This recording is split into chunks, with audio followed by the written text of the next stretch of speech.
రాయితో చేసిన రథం అనొచ్చండి. ఎందుకంటే మీరు అక్కడికెళ్ళి చూస్తే చుట్టూరు 24 చక్రాలు, 7 గుర్రాలు ఉంటాయన్నమాట.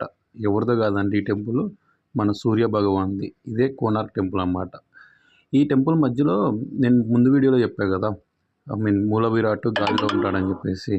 తర్వాత ఏమైందంటే డ్యామేజ్ చేసినప్పుడు ఇస్లామిక్ వాళ్ళు ఆ మెయిన్ స్టాచ్యూ వచ్చేసి మనకి పూరి టెంపుల్‌లో గానీ లేదా మ్యూజియంలో పెట్టాలని చెప్పేసి ఉంది.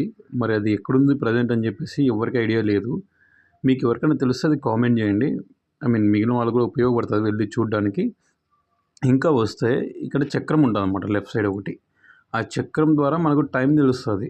లైక్ సన్‌రైజ్ పడినప్పుడు ఆ చక్రం మనకు క్లాక్ ఉంటది కదా! క్లాక్ వైస్ అలా టైం చూపిస్తదన్నమాట.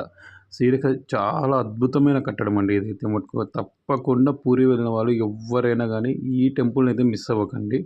మన చరిత్రలో చాలా నిలిచిపోయిన టెంపుల్స్ చాలా ఉన్నాయి. అందులో ఇది ఒకటన్నమాట.